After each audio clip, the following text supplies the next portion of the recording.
set boundaries before you leave. Set boundaries before you leave, and then you have to stick to them when you're there. If it's stuff that you would rather them schedule an appointment for and come to your business to get done later, you have to stick with that, regardless of how much you could make in the moment.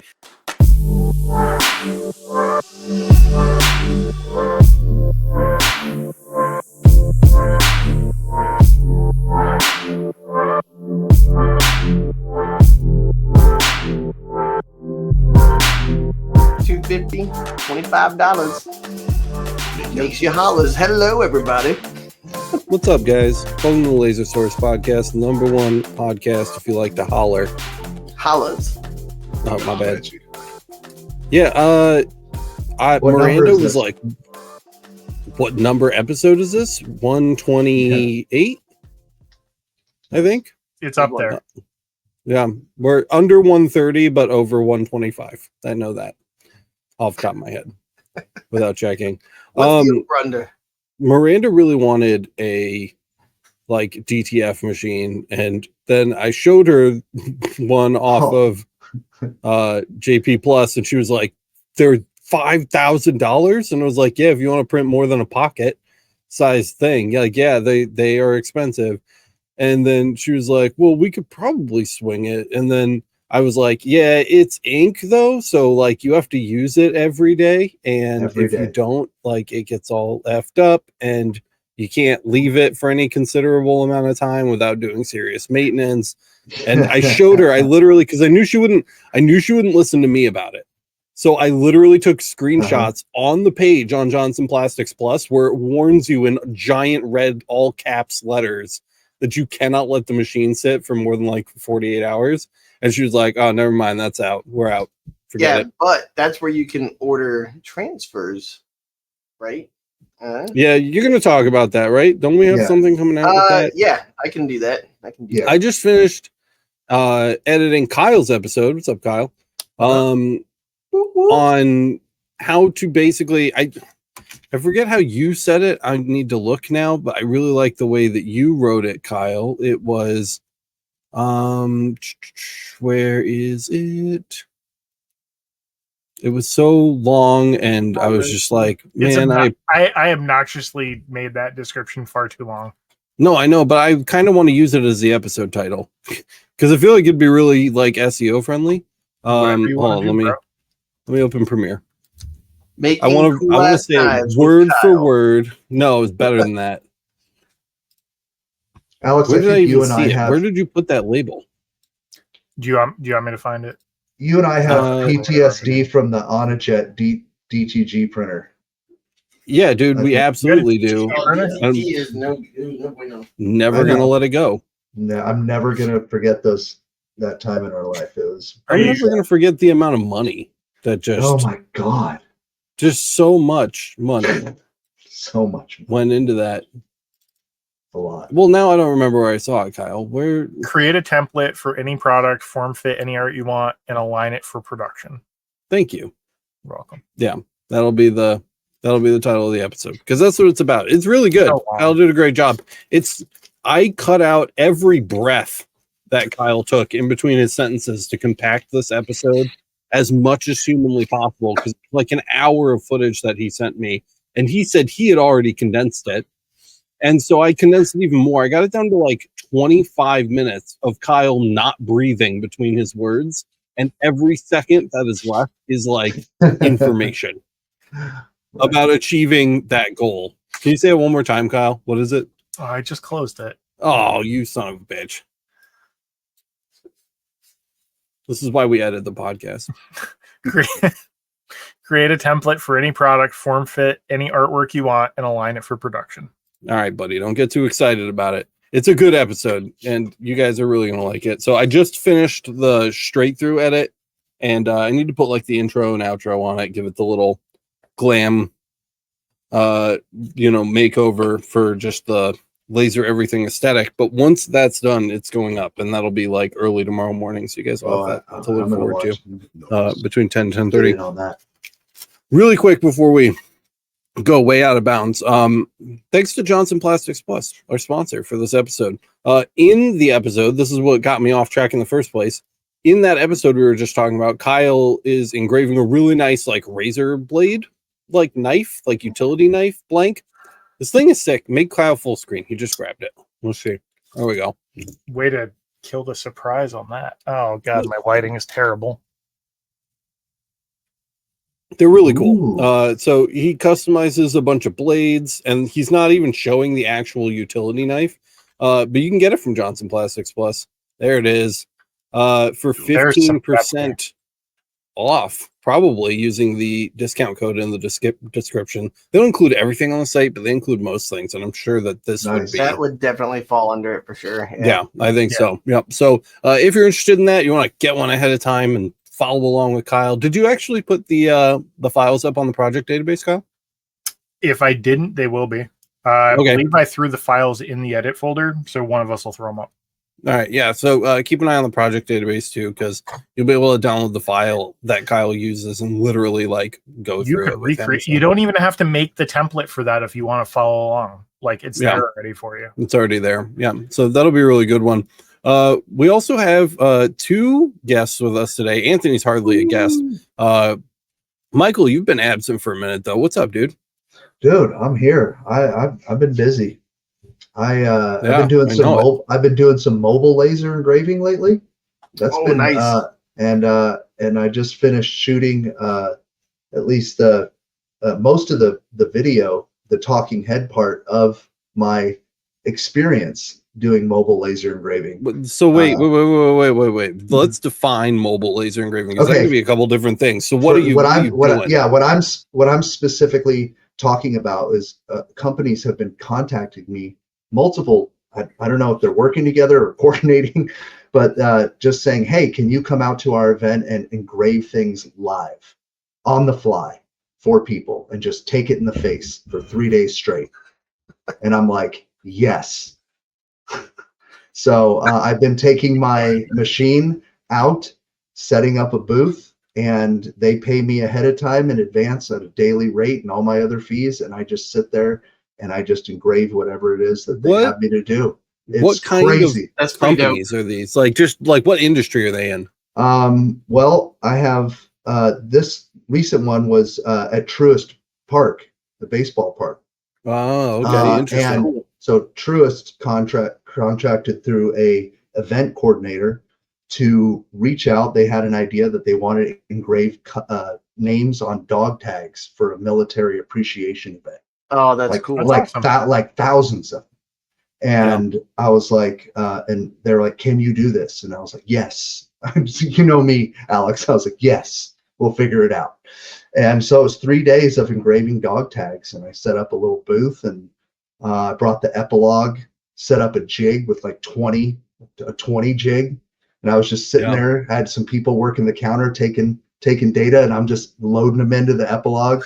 Epilogue can do 40 names on dog tags in 1 minute and 12 seconds. So you were doing like cues basically. So you'd have like, yeah, I'd cue it up. I'd let it build up, and then just slam them in there. And a minute later, on the end table, it's like, here, come get your dog tag. They're like, yay! Oh, so you just like throw them out, like, and they would just attack them like dogs. They were just waiting at the end of the line. And yeah, they loved it. And the kids could climb up and look through the window, and watch the machine go. It was great. So I've been. It's kind of a new thing. Maybe Miranda remembers. Miranda's in chat, but like our first year in business, Wegmans asked me to like do.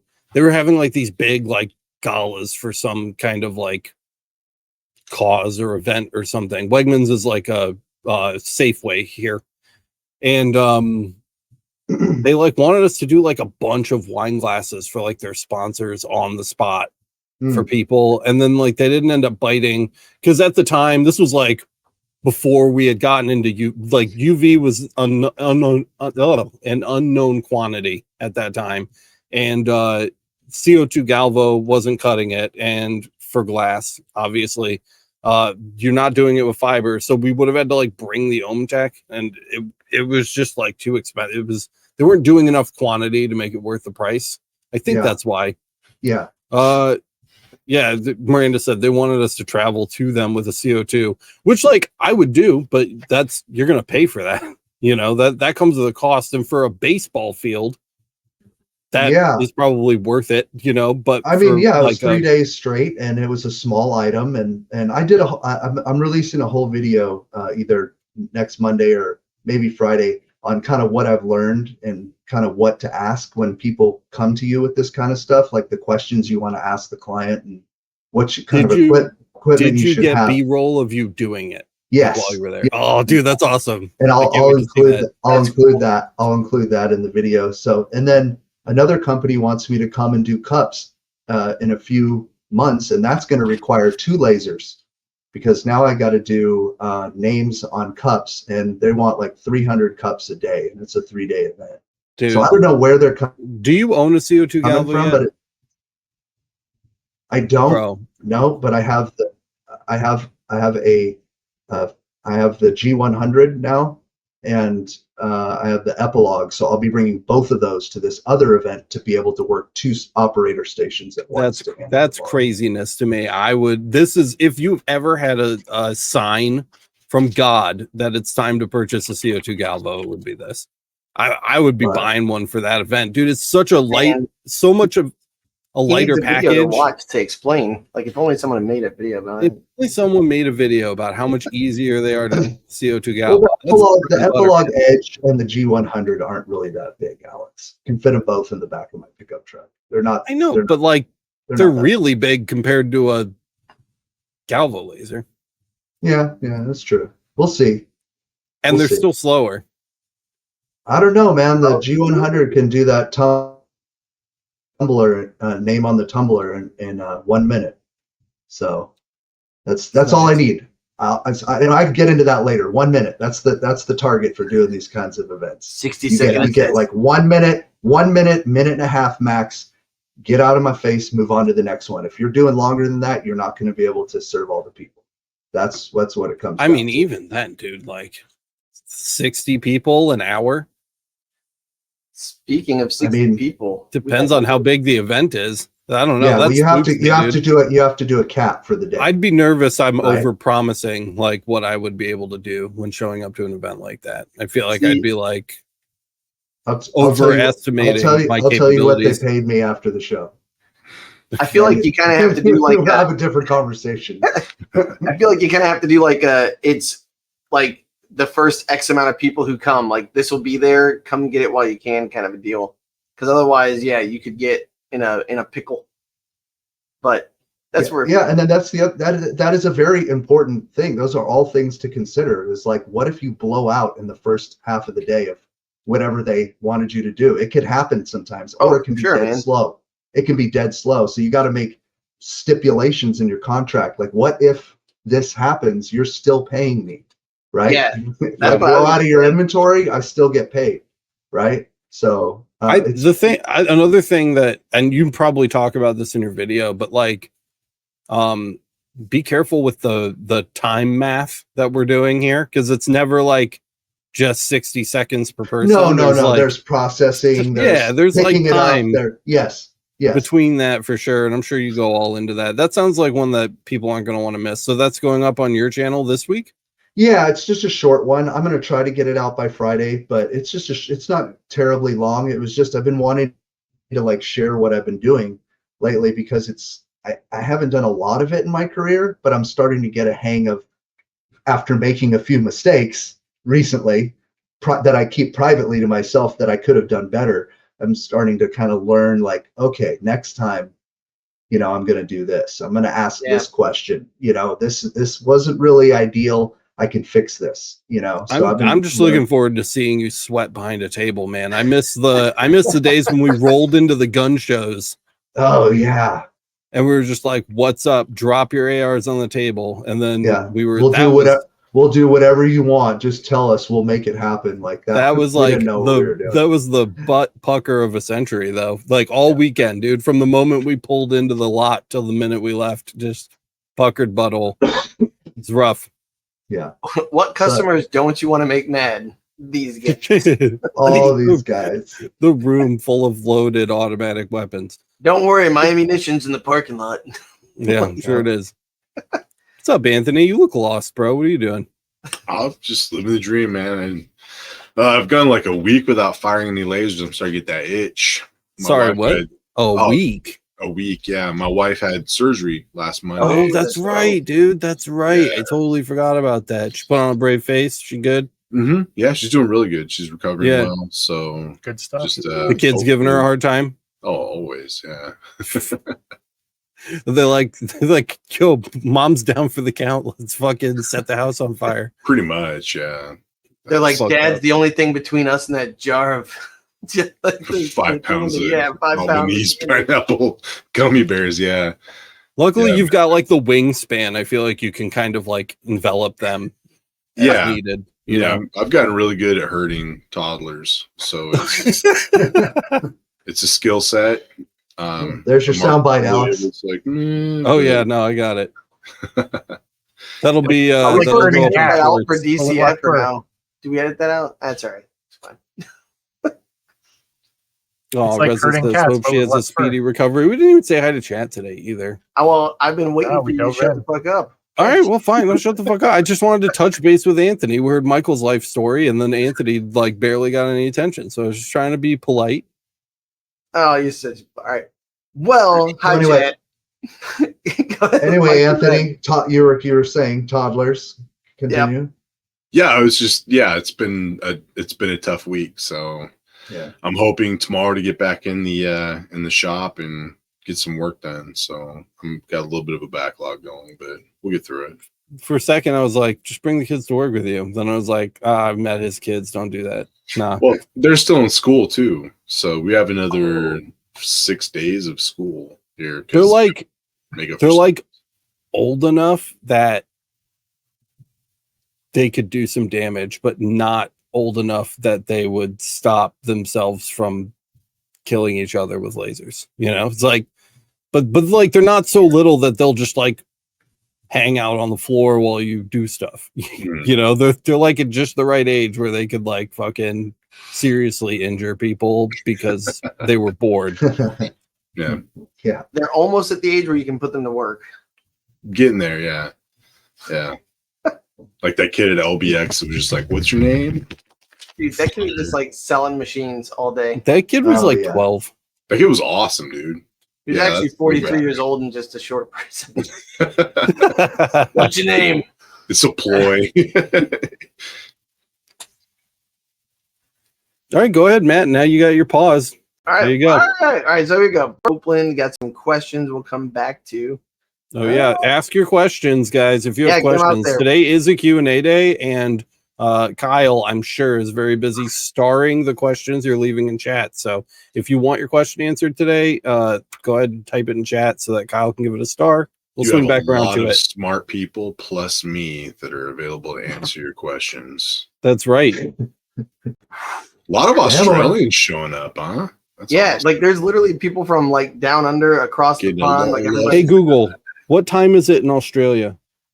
Time to watch Laser Everything. 11:26 a.m. This is actually a really good time for the Australians. Yeah, they're probably All right. having lunch. Sitting down for their podcast at lunch work break, style. eating Yeah, their I think Vegemite sandwiches. They're having brekkie with the kangaroos. Oh my god. Look at this. Jason said his truck has AC, heat, running water, and a battery backup system. Holy Nice. shit. That's And wild. pontoons. That's actually That's just a how we got to. That's how we got into Australia. Yeah, that's fair. Makes Yeah. sense. That's fair. Okay. There you go. That's everybody. Everybody. Cool. And then my day today was spent fixing my laser. Hey, we're watching from funny. the future. Nice. Yeah, my day was fixing my laser, man. I had a butt connector problem. You have a butt problem, all right. I did. I literally had to tell Kyle yesterday. He goes, "So did you ever figure out what's wrong with your laser?" And my legitimate answer was butt connectors. He was just like, "Excuse me." I was like, "I can't." Like, that's really what it's called. So basically, where the water chiller connects through the interlock, I had an issue, and basically there was some like tension had like loosened up on this connector, and I had to put in a new connector, and that was it. And like it literally has been spontaneously stopping. Like it'll work fine, it's doing awesome, and then randomly stopped, and that's it. Does it like? Are you talking about where the hose like grabs onto the thing? Pretty much, like, so around there, and I'll take a picture. Like, I Was it literally zip tied? no, it actually has like a heat shrink on it, so I had to cut the heat shrink Ew. away and like take the connector. So it's just a silver connector with blue. I don't even know what it is on there. Wait, is this electrical? Yeah, remember how we said it was a connecting issue? Yeah. Like it was. You said it was Well, electrical. I don't know. You could have like a water connection issue. Well, and that's basically what it was. Like I literally found someone on YouTube. I'll have to find their thing. Like I just happened to like type in something, and I was like, oh, that's what's happening to me. And I just was like, beep, boop, boop, and that was it. So there you go. But Man, yeah, finally took care of that. Fascinating story. Yeah, there's really not a lot to it. I learned so much from this. I got a camera. I'll take a picture. We'll do some stuff. It'll be a cool video. Like you got to ask. Out of all the most technical people, it ain't me. Like I saw the problem, I fixed it, it was good to go. And then That's good. the other thing too is I made an awesome thumbnail. Michael was saying how amazing it was. It actually, he reached out to us. Oh, really? Yeah. Yeah, I mean, it got me to come on the show. Can we talk about the so did you generated these with AI? Yeah. Yeah. So I used Midjourney. So that was actually one of the things we were going to talk about. So we've been talking about with the Johnson Plastics Plus sent over the sublimation printer. You guys know all about that, or you will because we got the video. That's not the one that I even used. But what's really cool is I thought about like different ways. My daughter wanted shirts to be made. And I was like, well, I can only make them on polyester shirts with sublimation. So let me think of cool ways to come up with art because I suck at art, as you guys know. I don't do paint. I don't do color really well, but I can come up with words really well. So I went into Midjourney. I paid my $60 for a year's worth of like playtime, basically. And then I started generating photos. So for our thumbnail today, I went onto Midjourney and I typed in UFO firing lasers down at a kraken as it comes out of the water. I mean, that is what this is pictures of. So yeah, so it generated 4 pictures for me, and then the one that I settled on was actually changed the ratio. So I literally was like, I changed the ratio to 16:9 for the YouTube thumbnail, and like did some cool stuff in Adobe and got it to where it looked good for a thumbnail. But what's really cool is because my daughter wanted these on different shirts, and I was thinking, okay, what other items can I do this on? If you here put it back on me for a second, pretty please. So this is where I was been looking around, and there's this company called Ninja Transfers. Whoop, there you go. And so they literally make transfers. So what Michael had just talked about was DTG printing, which is direct to garment printing. And so literally a shirt gets treated with a chemical, and then you basically print to it, and your print will adhere to the shirt, and that's it. But for people who don't have the money to purchase those kinds of machines, or you don't have the time or the space, like me, like I don't have $5,000 to drop on it. And like Alex said, ink is a bitch. Like I don't know what else to say about it. They make DTF sheets. So these are things that you can cut out on things called gang sheets. And so I'm going to do a video on this for you guys. But basically it's how can you make your money back buying these different items and expand what your shop can do. With adding color. And so these come and you can store these just anywhere, like in a bin, keep them in a nice dry, cool place. And these transfer right onto the shirt. So this was the transfer a minute ago. So that's, you put it on the shirt. And then my daughter picked out the shirt. I told her she should get a white shirt, but that basically just transferred with like 15 seconds of pressing. Bada bing, bada boom.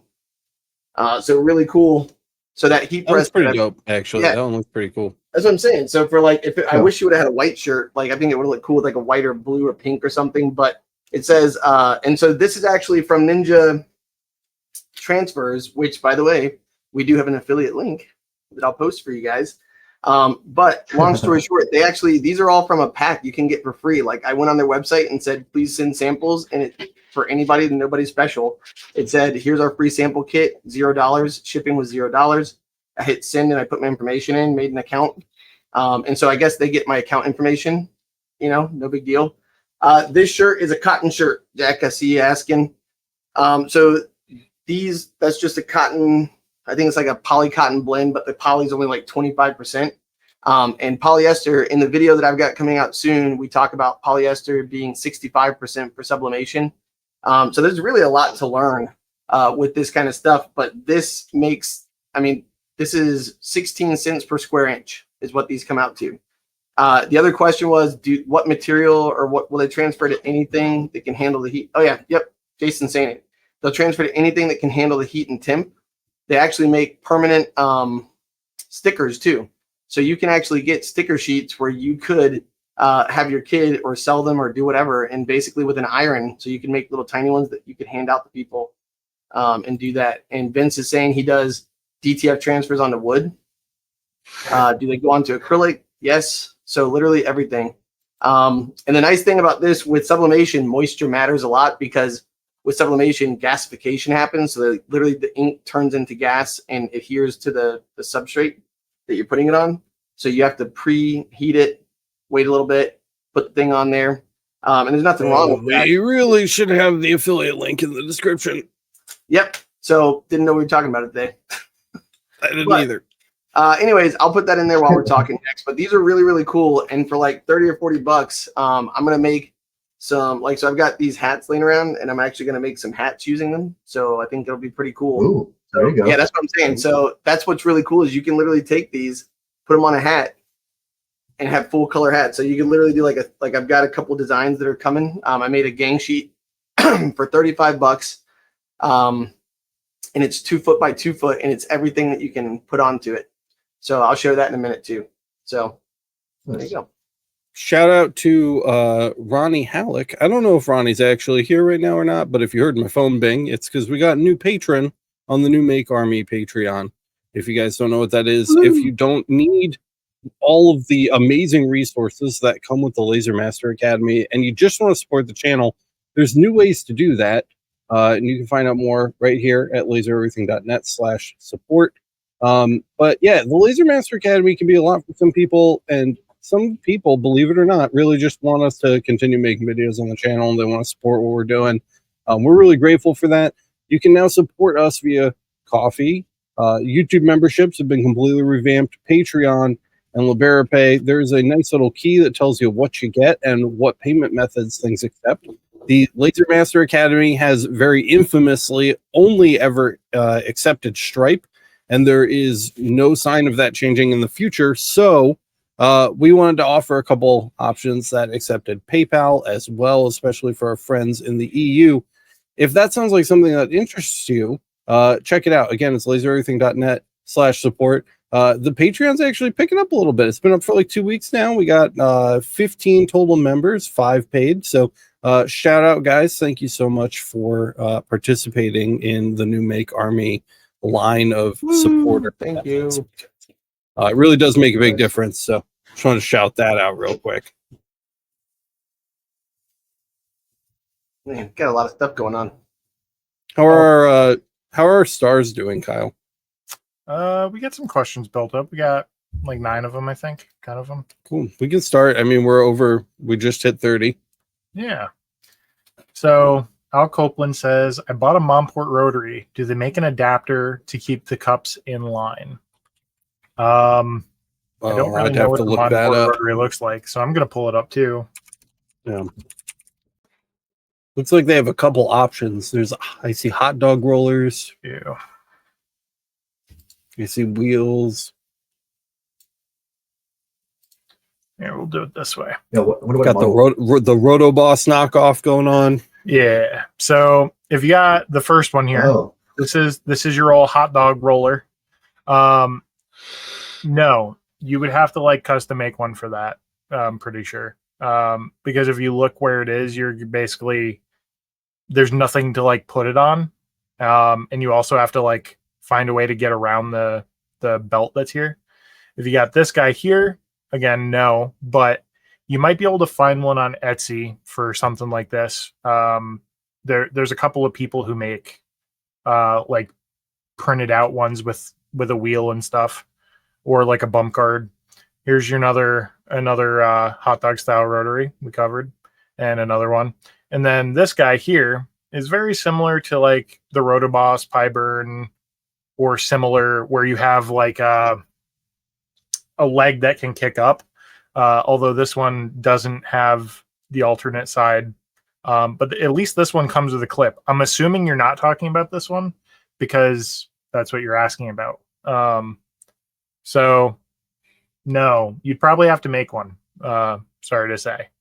Sorry, bud.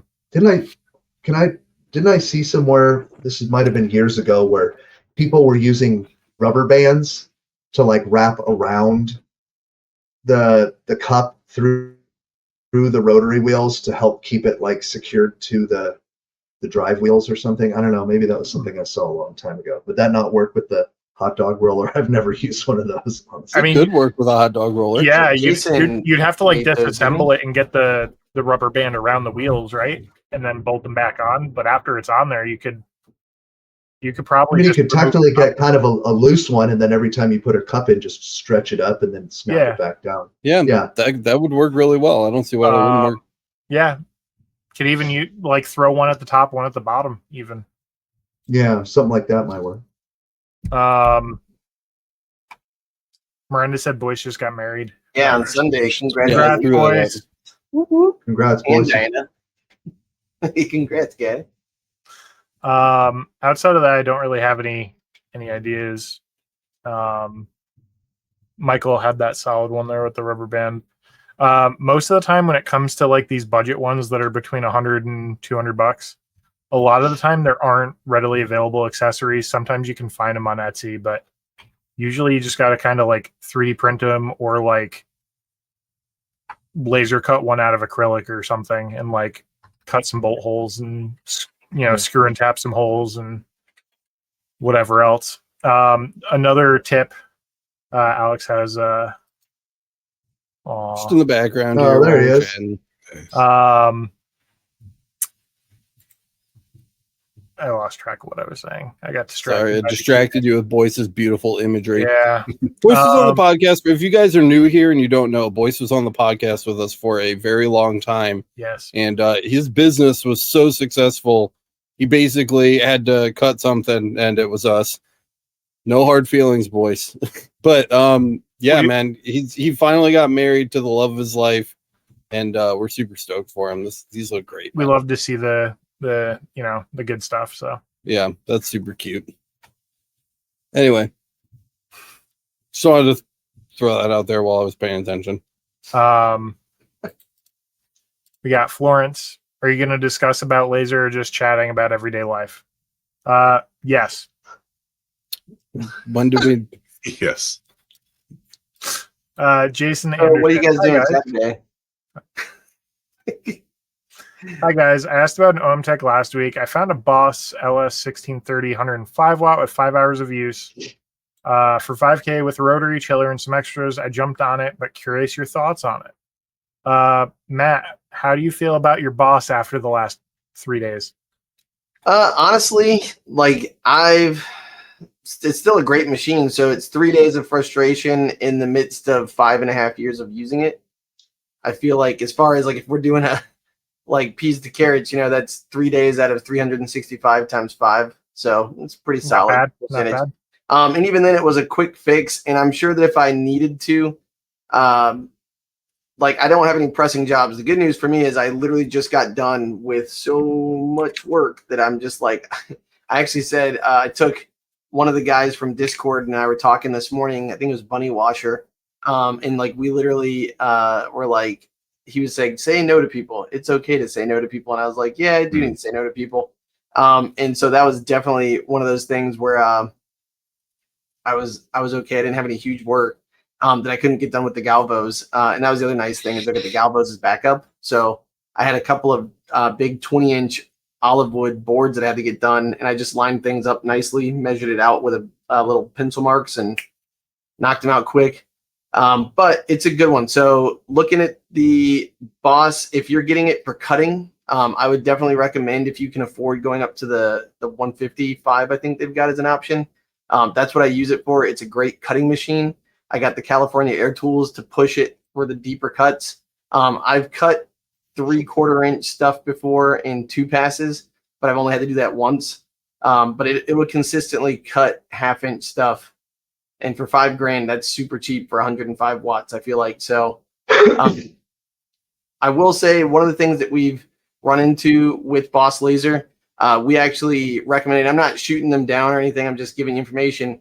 We actually had another customer who I pointed in the direction of Boss Laser, and then I said to save you money on their chiller though, instead of buying the CW 5500 or whatever.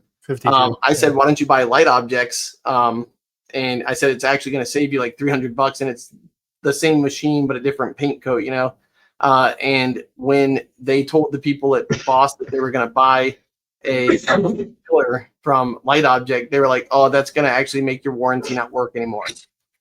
And I was like, I don't know. I think that might have been a salesperson fuck up, in my opinion, because I don't understand how that. Because afterwards they can't control what you buy. So yeah, that was the one thing that put a bad taste in my mouth about the company. I didn't experience it personally, so I'm just giving you guys, you know, trying to give you a fair shake on what they might say or do. It's an anecdote. If that happens, I would say ask for a sales manager to confirm that or get it in writing, because that's really weird. You know, because what happens when you buy an aftermarket lens? Like I've got a $32 lens in there versus their $155 one. Does that mean now I'm fucked? So that'd be my take on it. But I think other than that, they've been a great company. I bought another machine from somebody else, and when it transferred to me, I still get the care that the person before me had. So they still like guarantee that machine. So anyways, any other questions that I'm missing? I think that's pretty good. I think you covered the Boss one. I just looked up the MSRP on that without sales. So obviously I don't know what the extras are in that, but $9,290, and it's on sale for $7,151. So to give up 5 hours of use to save $2,200 at least, if you were to buy it brand new today, that's not a bad. The one thing buying a used laser too that I would just throw out there, I missed the part that was used because I was trying to get some links and stuff. But the one thing I would say is make sure, just because it has 5 hours of use, it could have just been sitting there for 3 years. Look at the manufacture date, because that'll tell you what, for Boss at least, it'll tell you what series it is. Like right now, generation is series 5. And the other thing is that could also be, you might have a tube that's been sitting for 5 years, and even though it's only got 5 hours of use on it, it could be toward the end of its lifespan. So just things to consider. Thankfully, 100-watt tubes are significantly cheaper than 125, for sure. 130, 150-watt tubes. After you go past 100 watts, they get substantially more expensive. And the other thing to check on used machines, since we're on that topic too, check your belts, check your chains. So if you have a Z chain instead of a belt, check that. Make sure it's not rusted. Make sure it's lubed. If you have Z rods on all 4 corners, check those. Just make sure they're not rusty. I put a little dab of white lithium grease and run it up and down just to work it into the rod. That's a couple of words I haven't heard in a long time. White lithium grease? Yeah. The good stuff. Yeah. That'll be coming in my CO2 gantry maintenance video. Nice. We have it on the buying guide, by the way. Just so you know. I actually have a tube of it in a spray can with a control nozzle on it. That is a Michael Mullins lesson I learned, is the Lucas white lithium grease. Yeah, it's good stuff, dude. Yeah. Yeah, we had that back in the day. That's from my baby fledgling laser days. Yeah.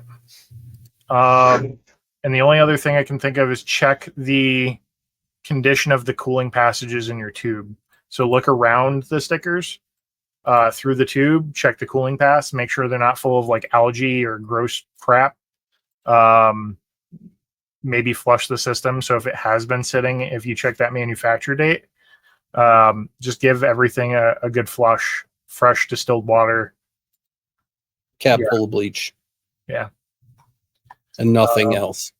Yeah. Don't be afraid to take some tools with you and dig into that thing when you go check it out. Like I bought a used laser off of Facebook Marketplace just recently, and I knew it was broke going into it, and like wanted to try and diagnose some potential issues. So like I told the lady, hey, I'm going to show up, I'm going to dig into it a little bit, figure out what's going on. As long as it's not the laser source that's the source of the issue, then we're good. And I ended up fixing that thing for $3.99. So nice. There you go. Good deal. Frank says, I'm ordering a watt fiber laser in June. Where do I find those video tutorials on setting everything up? Click on our channel, and up at the top, you're going to see a playlist section. And what you're looking for is Lightburn for Galvo or EasyCAD, you know, whichever you prefer, but Lightburn. Probably Lightburn for Galvo. Yep. And Michael also has some great videos about business and projects and everything. So check him out. Mm-hmm. And Anthony is also working on that. So check him out too. Beam It Up Laser Works. We'll have links to both in the description if they're not already there. But yes, lots of information for you. APY, you guys spoke about the old days of taking the laser out to gun shows. That's my plan once I figure this thing out. Any tips and tricks, do's and don'ts, running a 100 watt JPT M7, a 110, a 175, and a 300 lens?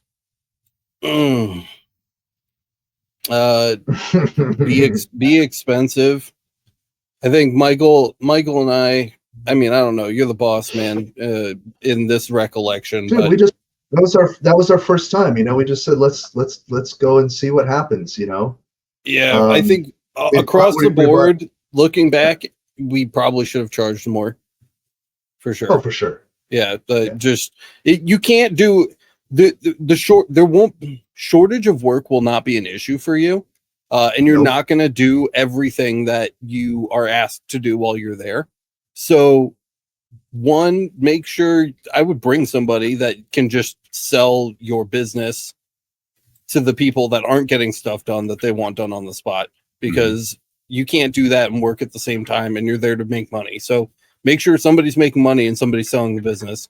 First of all. Second of all, have some system for like collecting things and then or scheduling time slots in advance if you're not like an FFL or whatever, so that you have like an organized system for handling these types of items, because obviously it's not JP plus utility knives, you know, so it's a little more complicated than that. And then just charge enough. Those are my three things. If you don't charge enough, you're just going to leave feeling like you didn't make any money. So yeah, I got to go ahead, Michael. What? Oh no, yeah. I wonder where he's located.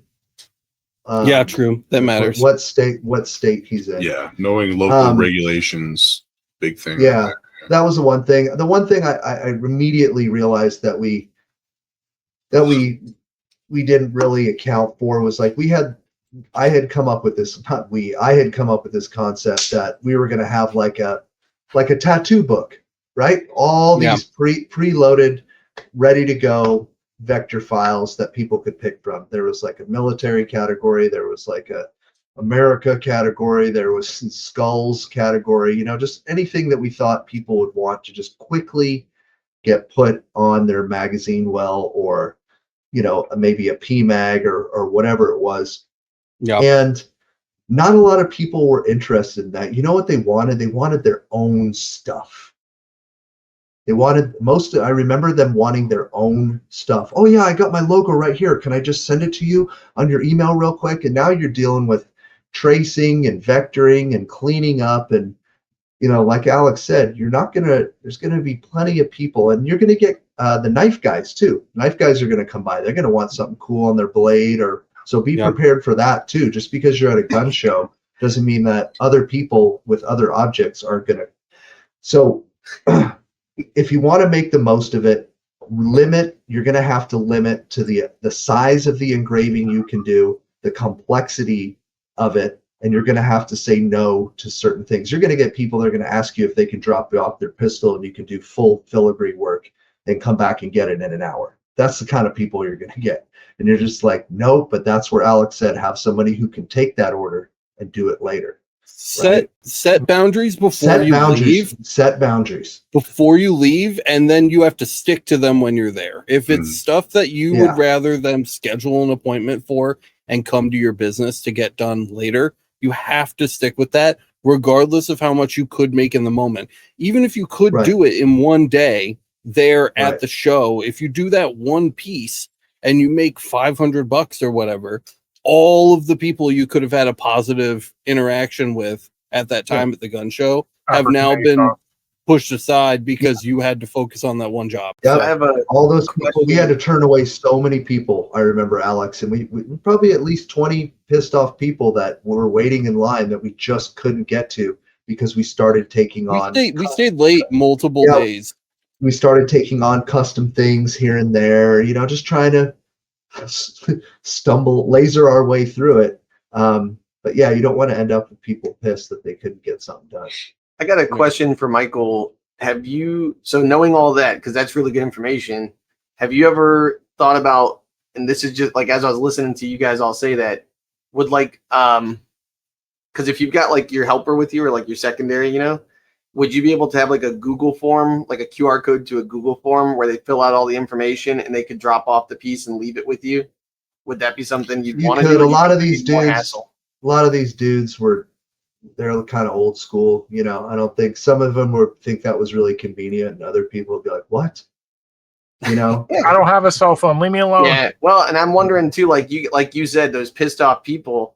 Maybe instead of 20, it's now 10. I don't know. I'm just trying to. Well, and that's where like the regulations are going to come into play too. Like Anthony was saying, now you're taking possession and all can't, that. you can't take possession of it. Yeah, I wouldn't, even if you had an FFL. Well, I meant more for like the knives and like the custom stuff. Yeah, and we did that. We did that with knives, but like those aren't the people that are going to be the giant pain in the ass. So yeah, technically speaking, I want to say is that Alex and I had set up a curtain, and all the operation was done in a controlled environment. So we didn't have the fiber laser out at the front counter for all the kiddos to come and, whoa, look at that, look at the sparks fly. Like we were completely enclosed in a safe environment, wearing goggles away. It was like a legitimate pipe and drape kit. It was legit. So keep the action walled off and away from prying eyes. Yeah, 100%. Yeah. At the end of the day, if you blind somebody or you affect somebody's vision, not only is that going to come down on you negatively, it's going to come down on your insurance, your wallet, maybe your house negatively, and also probably not look great to the general public and probably lose some customers that way too. But I would also recommend running really light. You probably don't want to come with all three lenses. Probably just go with the 175. Because you can probably do almost everything with it. You have 100 watt, you're fine. Yeah. Don't bring all three lenses because it's one more thing. If you're swapping out lenses, you're losing time, you're losing efficiency, and you're increasing the chances of you dropping a lens and breaking it. Yeah, just you're in a rush. Your margin of error in total is going to go up because you could select the wrong profile or do something. You lose track of that stuff. You stick with that one size, and it's butter. By the way. Okay, can I just say, do not go and attempt to do what Alex and I did if you don't have 150% confidence in operating your fiber laser. It's fair. Because you want to talk about butt puckering. Mm-hmm. Like, we were very good at what we were doing for the time, and I had a lot. I think I was doing most of it, but I had a very high level of confidence in using my machine on people's firearms. It took me 2.5 years before I was I didn't screw up one person's thing that whole show. And so if you don't have that kind of confidence, don't even try it. Because you're gonna screw something up. Yeah. And you're gonna that's where you really have to have a process down, like he was saying, having that control. Because one person asks you a question, you look away for a second, and the other person walks up and says, "Oh, it looks ready to go. I see it framed up, but you forgot to change the setting, and now you blast." You were focused on one plane on the last guy's firearm, and then you forgot to refocus to the Glock slide on the next one. Toast, dude. You're toast. All right, and Miranda, if I don't post this, I'll be toast probably. It says, "Do your own research. We don't know nothing about nothing." That is her professional disclaimer when it comes to gun shows. There you go. It's true. Which, by the way, is very true. Call your local ATF agent. Yeah, every state, every place, man, so different. Yeah. So, I invited someone to the show at some point, just so you know. So if somebody pops in, it is someone invited. All right, go for it. King Chief, question: if you're doing a deep engrave and using auto rotate, does it really matter what your starting angle is? No, it doesn't. Good question. Just set up the rotation correctly and you'll be fine. The whole point of auto rotate is to keep the engrave looking even. So as long as you have that going, it really doesn't matter which angle you start with. Easy question, easy answer. I like it. Yep. Laura's looking at a 5-watt UV Galvo. Which lenses would you recommend? What do you guys think? I got a 70 and a 150. So that's what I got. I don't know. So Kyle and I were actually messing around like a week and a half ago, 2 weeks ago now, configuring the UV laser. We were setting up every single lens as if it were brand new. And part of that process was measuring spot sizes, because as you go up in lens size, your spot size increases. It's a big problem with something like a CO2 Galvo, certainly noticeable with a fiber laser. Interestingly enough, after the 70, pretty much every lens had the same exact spot size. And Kyle was watching on the microscope. I had the HDMI fed through to the video switcher, and I believe the 70 was 0.025 millimeters spot size. Really small, guys. This is really, really, really small. That's without And overlap. then without overlap. And then every other lens, all the way up to, I think we did up to 220, had, or 300 even, had a 0.3 or a 0.03. So it's not the same situation that you're going to face with something like a fiber or, God forbid, a CO2, where you're going to be grappling with the increasing spot size as you go up in lens size. Now, this wasn't the world's most scientific testing, but it was thorough. It was certainly thorough, and they're very interesting findings. So with that in mind, I would say you're probably freer to experiment with the UV on larger lenses than you otherwise would feel on different systems. That said, you are still going to experience a loss in your depth of field as you increase your lens size, and that can be a big problem, especially on Galvo lasers, because when you're on a short lens, it's not really noticeable. But on larger lenses, especially after like the 200 millimeter plus, the distance between the scan head and your material is shorter at the center than it is at the edges. And the larger your lens size goes, the bigger that difference is going to be. We're talking like 5 millimeters. It could be on like a 300 millimeter. So it's on a laser where depth of field is already particularly narrow, you're going to really start to notice those issues when you get up into the larger lens sizes. So just be aware of that. That said, I haven't had any serious problems getting good power density out of any size lens I've tested with the UV. So as long as you're aware that your depth of field is going to be an issue as you move up in those lens sizes, you do have a little more leeway to experiment with different size lenses without power density loss. So,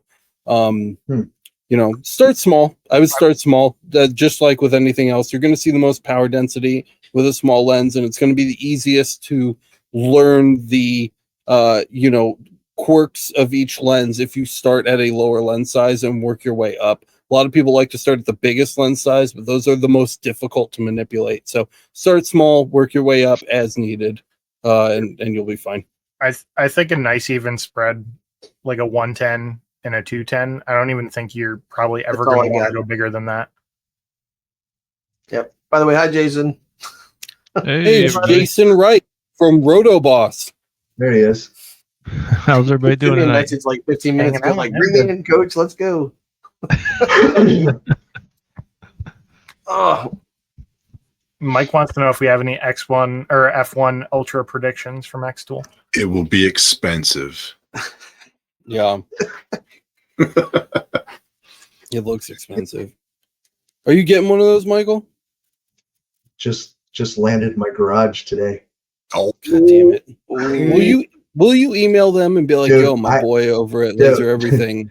They sent me the the smoke extractor, and they sent me the smoke. What do they call it? The smoke cleaner. And they sent me the Ultra, and they sent me the conveyor belt. Oh, too. damn, bro, it's on. I have not seen anybody else in their little sneak peek preview show the conveyor belt, and I was like, why is none of these people that got their Ultras showing the conveyor belt? Maybe they're still waiting for it, but mine arrived, and I am more excited to open the conveyor belt than I am to open the Ultra. What does that tell you about that? I don't know why. I really need want you to to send. I need you to send an influencer email for me and be like, "Yo, my boy over at Laser Everything hasn't gotten an Ultra. What's going on? Where is it?" They're afraid you're going to rip it apart and show it, show everything, and maybe they don't want that. Maybe they just want to review. Just pressure them a little bit. But yeah, it just arrived. So prediction on price, I honestly don't have any insider information really on that. $1 million. But I can tell you that I am very excited to put it all together and start unboxing it and check it out. And I'll be reporting all my findings. Well, Good and bad. Good I and guess bad. we're gonna have to go to Laser Engraving 911 if you want to see the Ultra. if you pre-order before I think midnight tonight, it's you get locked in at like $37.99 without the conveyor. So you put $100 down, $37.99 is the advertised price. Allegedly, if you do it after today, it's going to go up to $47.99. So you save $1,000 by putting that $100 down. But I don't know. I mean, it might just be a thing to drive people to. So we'll see what happens tomorrow. But there's going to be a launch party, whatever, live stream by Extra tomorrow at like 8 p.m. So, and then I expect that probably after that, there's going to be a lot of reviews dropping because they more than likely have some sort of an embargo with all their creators saying, hey, we don't want you to put out any reviews until we do the official launch tomorrow. And then it's going to be the floodgates will open. So, I'm sure they are just waiting to make that video public. They're probably already, a lot of them have already made their stuff. Mine just came here today, and that's fine. I actually kind of like that. You know what I mean? Because I kind of like to watch, other people kind of stumble through putting it together. Some of the other creators. The highest quality. I'm just like, the highest quality reviews always come out before the product even releases. So those are the ones to keep an eye on. And we had a slide, I think it was Mike C, the guy that asked the question on Discord. He kind of did a screen capture on a video that they released recently, and it looks like that it's a Raycus source that's inside that guy. So it's going to be Matt was nodding his head yes that whole time, and I was totally being super sarcastic. No, I'm literally I'm thinking about the fact that there's a lot of people who don't really use Galvos, and they're going to be doing videos on this, and because they know it's it's going to be a good selling product, and they wanted to get their hands on it to do it. And I think there's going to be people who, from both camps, are trying to figure stuff out. So I think Michael was pretty spot on with what he was saying. And especially the fact that it's people who use Lightburner are going to have to use, what's their program called that they have? XCS. Yeah. So for the people who are familiar with the program, they've got that, but they might not be as familiar with the Galvo with a 200 millimeter workspace. Because don't they have a 210 workspace now? 220. Yeah. Yeah. So you got the 20 watt. So it's going to be interesting I think you're right. Unless the people have had it for a while and they can show their successes, it's going to be I think there's going to be a lot of cuts to finished products. Yeah, there's going to be a lot of rushed kind of overview. I mean, it's just the nature of it, but I like to gather more information, take a little bit of time with it, and then I'll drop mine. I'm excited. I'll try to have some fun with it. I had fun with the X-Tool screen printer video. I just had fun making that. I literally didn't know what I was doing, and that video did really well. I enjoyed making that. You did so good. I bought one. Do you remember? I watched that review and I was like, I got to do it. That's so funny you say that, dude, because earlier in the show, we were talking about how Miranda wanted the DTF and then she was like, nah, fuck that, I'm out. 5 minutes later, she watched Michael's episode about the fucking screen printer. And now that's the thing that she wants. So. It's a nice unit. It really is. I did an unboxing. It works. And live stream and it's solid.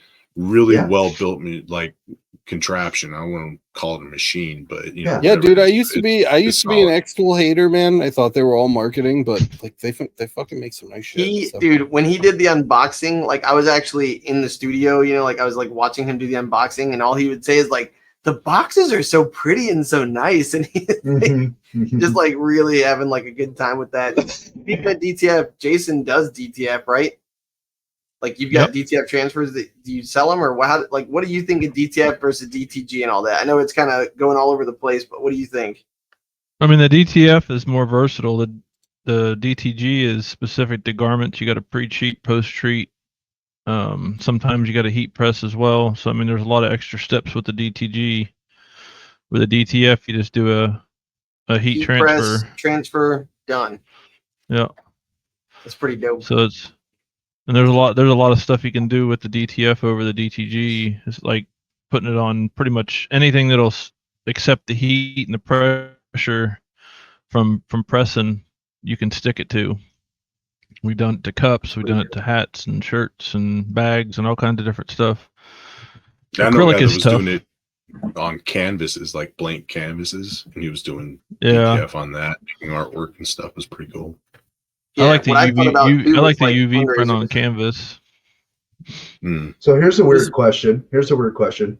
Would it be cheaper to buy a UV printer to print color on leatherette hat patches, or hear me out, buy pre-made DTF gang sheet color and press that on the leatherette patch to make color patches? What would be cheaper? In the long run or the short term? I don't know. Like, I mean, I don't know. A good UV printer is going to cost you anywhere north of $20,000. Right. And you got to have flexible inks versus the rigid inks. Yeah. The DTF is pretty good for leatherette. I've done it a couple times.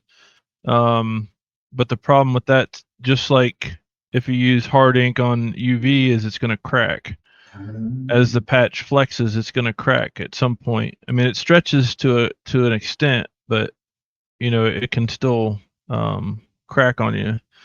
The flexible UV is less likely to do it, I guess. But you know, if you're not going premium with it, then you know, DTF would be just fine.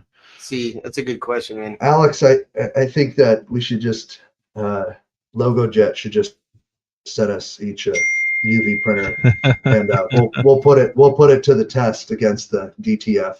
We'll figure it out. LogoJet, if you're listening, just shoot us a couple of those units. He told me to go nuts with it. Here's a UV hat I did for every year we go to Monster Jam. Oh, that's pretty sick.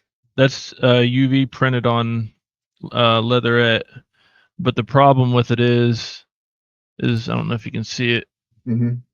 Oh yeah, but the top there. See it cracking. Oh, right up here. That's interesting.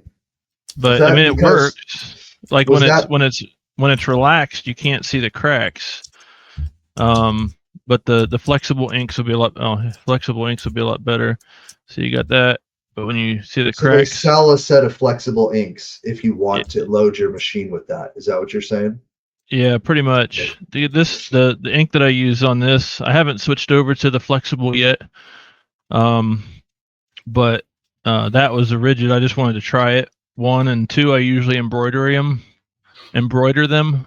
But I was kind of short on time, so I UV printed them to see how they would turn out, and they turn out great. Like I said, when it's relaxed and not bent, you can't see the cracks. It's just when it's folded. But obviously with the cracks, you run the risk of it flaking off at some point. Yeah. I don't know if Miranda's still here and listening. If she is, she can tell us if we have a guest next week. I don't think that we do, but I just want to make sure.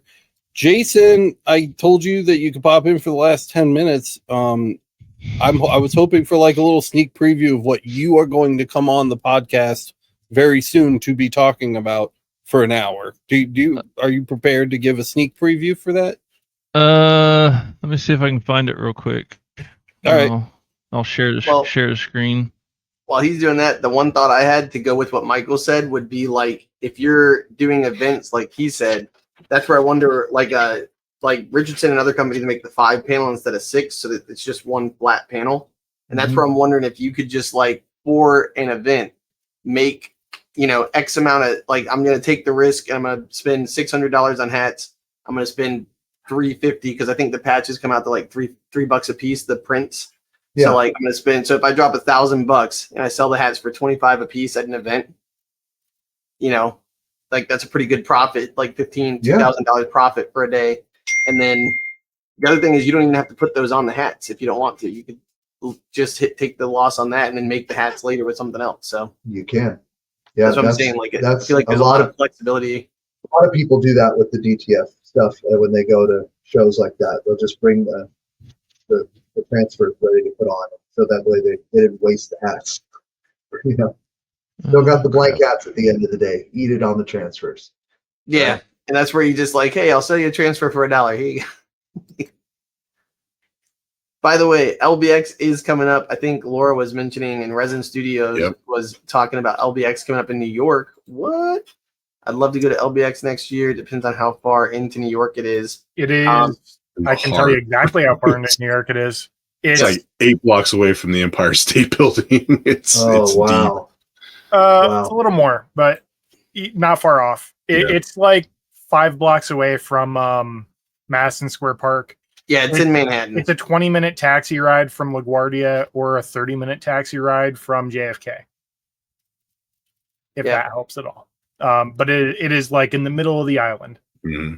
It is. I think it's really cool. They gave us a year worth of time to know and get reservations, do all that kind of stuff if you wanted to. I mean, fortunately, New York's got plenty of places to stay and lots of ways to get to the places, but still save some money if you can. 10-minute taxi ride from Grand Central if you take the train in. By the way, I bet they'll probably have a block. Like they'll probably have a couple of hotels that I'm sure they'll get blocks in. So that could be a way to save money too if you wait and register through them. So yeah, Mark, about Airbnbs. I got to get enough room for the fam, you know. Yeah, that's what I'm gonna be doing. Maybe we can get like a mansion. Hell yeah, dude! Party house. You know, I'm down. Laser Everything party house. Yeah, Long Island. Have I'll bring my brats. all the fams. Long Island edition. Long. It'll be so weird to hear like everybody sound like Alex and Miranda. Miranda's like literally when I first started working here, Miranda was like, I don't have an accent, okay? And I'm like, all right, sure you don't. Miranda, Laura wants to know if you're going. It's not that close. That's like a 7-hour drive for them. Maybe a little more. It's close enough. Yeah. Dude, still I was excited. It's not down the road, but yeah, I get it. I'm still going to take the like- train. Fuck parking in New York City. I'm not doing that. For me, I was excited because it was like $150 or like $200 for a flight there, round trip. On a Doing Well, that yeah, if you buy ahead, No, that was Delta. That's the thing. I thought it was like JetBlue, and I was like, Delta. Like they're probably gonna throw me in an overhead compartment or something. Like, right? yeah, that's the thing. If you fly in, it's really, I mean, it's a 20 or 30-minute drive in on a taxi, but there's public transportation into the city from there. It's not that big of a deal. Brandon says This we is don't live in the ridiculous. city. No. You basically live in Canada. Reindeer says, could a 3D fiber be used to deep engrave a hex shape into a custom bolt head, like an Allen cap head? I mean, you could. Realistic enough. Yeah. Yeah. Like, are we like technical question? Like theoretically, or like you actually want to do that? I mean, it's possible. How big is are it? you gonna do it the first time around accurately? Hell no. Good luck getting the depth you want. But is it possible? Yes. Yeah. The other There thing you too go. is it like a lag bolt that you're talking about, or are you talking like an M6? Yeah, like Yeah, with like a machine screw. yeah. No. Rough. Wait, Michael, you got an F1 Ultra? I was scrolling through YouTube and just saw your post. Yes. Yes. That's exciting. Watch his channel for when it comes out in a week or two. Yeah. Stay tuned. Yep. question for Matt. Are there any I think I things got that a CO2 galvo isn't meant for that you found works really well for you? Fast answer for this one. Are there any things that CO2 galvo isn't meant for that you found works really well for you? No, I mean, it's a CO2 laser, so you're kind of limited. It's very versatile. It works just like the CO2 gantry would. But one of the things I didn't think it would work well, because Alex made sure to tell me a whole bunch of times how it really wouldn't do well with fine detail. But honestly, because we got the expander, Kyle and I have the same machine. Because I got the beam expander, it made the dot size much smaller. And I, even with my 200, get really, really nice, fine work, way better than I thought it would for the dot size that it has. So I think that's the biggest surprise that I could share. And if I was going to use it for tumblers, I'd get a 150, because I think most things that are like maybe a 150 or a 200 would be the most I would go. Also because the tower, the throw on that, it's going to be huge. So you need an 80 centimeter tower or 70 centimeter tower. And you can still get fine design and have a 6-inch to 8-inch, which is going to cover any cup. So I really need to make like a hour-long episode just called CO2 laser optics that no one's going to watch, but we need to like break that down, like the SL1 and SL2 galvo lenses and how they work with the beam expanders and the input apertures on the lenses and the beam diameters. It's just like a whole, I could just talk about that for hours. Jason, did you say you found what you were looking for, bro? Yeah, I got it. Let's see it, dude. And we got something else coming in a couple months too, just so you know. Oh my god, you're like freaking the Chinese companies. Just every like 3 months you got a new product. Thanks, tool man. All right, here we go. You ready? Popping you up. Yes. Boom. All right. You ready? Mm-hmm. Ooh, fancy. Good Lord. Beefy. Thing looks like a fucking Star Destroyer. The X-Wing. Dude, that's sick. That is sick. We're not going to talk about it at all right now. Oh, all right. I was just Did about to say, Miranda ever say if we had a guest next week? I don't think we do. Do you want to come on next week, Jason? Oh, she said no. Sure. We don't. Great. Now we do. Jason Reif next week, right here on the Laser Source podcast. Nice. We'll talk all about the video you just watched. I'm looking forward to it, dude. I want to hear about the evolution. I'll make sure I bring it with me. Nice. Yep. And I've actually got a video coming out on the Ascend soon. I hope it's in the queue. All right, Kyle. We're 15 over. Before we close, do you want to do just like a speed? Are we caught up? We got 2 left. All right, go. Speed run. What's Boyce's business? I want to check him out. I think it's Masico Designs. Masico Designs. Yep. Yeah. He pops in every once in a while. Watch for his name. Yeah, we should have Boyce back on. Matt just bought an X-Tool F1 and is looking to make custom tokens and cards. Needs 2.5 by 3.5 inch metal blank cards. There are some people who sell them on Alibaba and AliExpress. Otherwise, go to basically any company that makes business cards blanks and ask them to make a stamp size for you. So that's funny that Matt asked that. I've been looking for the same thing for a very long time that isn't garbage, and I can't find it. So if you find it, Matt, please let me know where you get it, because this is something that I've desperately searched for the same exact reason you are searching for it, and I have been unable to locate something that I find suitable. So if you find something, let me know. What are you talking about, Alex? It's so business cards. He wants business cards that are the size of trading cards Pokemon for trading cards. card Yeah. games. So Pokemon cards, Magic cards, whatever. They're a little tiny bit shorter and like 20% fatter. Yeah. And there's just they're impossible to find. They're really hard to find. You can get like crappy ones here and there, but they're like the 0.2 like shittily anodized ones, not like paper, the metal aluminum foil paper. And as you're doing the aluminum picture, they foil start paper. warping. Not what you want to use for custom tokens and stuff. I am super interested in that, and I just wanted to say that, Matt. So please, if you do find a supplier, I've looked on Alibaba, I've looked on AliExpress, I've talked to dozens of people about what it would take to like get them manufactured on a consistent basis, and They just I've need just to be been anodized. unsuccessful. Yeah, They just need to be anodized some color. Why don't you guys reach out to Chubarka, dude? He does custom cuts all the time, and his stuff is thick. His cards I are know. thick. God, I'm hearing the cash register ka-chings. Okay, I'm just saying. I know. I love Chubarka, dude. It's I have quality. a huge bag from them too. I It's need quality. to dig through. But Dude, his business cards and stuff is I quality. wonder if you He'll could talk cut to those Market shapes. custom engraving blanks to like figure that out. well, Mark shears, and I don't think that sheared He edges doesn't would do be good for this anodized. He particular. just does. Yeah. Just Yeah. a little anodizing, but Yeah, I just did um, 100 anodized aluminum plates from him, so I'm wondering if he had like. I know he doesn't do the anodizing, but like, just saying cheap, easy to grab, maybe. I don't know. Yeah. All right. Well, cool. Wow. Thanks to everybody who's here today. All Popping off today. some odd of you in chat. It's popping off today, and our guesties, Jason and Anthony and Michael. What's up, man? Yeah, It's been too long. You gotta. I mean, Anthony's been pretty consistent. You need to not ever have a lapse like that again. You've been gone for like a month and a half, so we gotta get you back on soon. And Kyle, Matt, thank you for your service, gentlemen.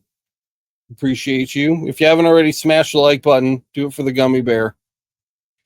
And what do we got coming out? We got Michael's episode on his engraving, his mobile engraving experience. Mm-hmm. So make sure you keep an eye out for that. Do you have anything? You have anything you're rolling together, Anthony? You got some stuff? Man, I'm gonna try and get another live out, hopefully this week if I can. So, dude, I had a lot of fun hanging with you on that one the other day. That was like super chill. Yeah. If you guys haven't, like, go sub to Anthony's channel. I think he's got like 60 subs right now. We can do better than that. We've got at least 60,000 over here, guys. So go follow the link in the description to Beam It Up Laserworks on YouTube and hit that subscribe button. I've got kind of a thing I'm doing right now where I'm buying just trash lenses and then just seeing how they can figure out and how they work. So if anybody finds like a sub $30 lens on like Amazon or AliExpress or something, shoot it over to me and I'll probably buy one and test it out just because I don't know. Nice. I've got like an infatuation with trash lenses right now just to see if, you know, these things are any good. So I like it. And Jason, you'll be here next week, Tuesday, 9:00. We're going to talk about what's next in Rotoboss world. So I'm super stoked on that too, man. Sounds like a plan. Kyle's episode on creating outlines for thingies and engraving them with patterns. That's tomorrow. So if you guys want to see that, come back to the channel tomorrow. The probably official around title of the video.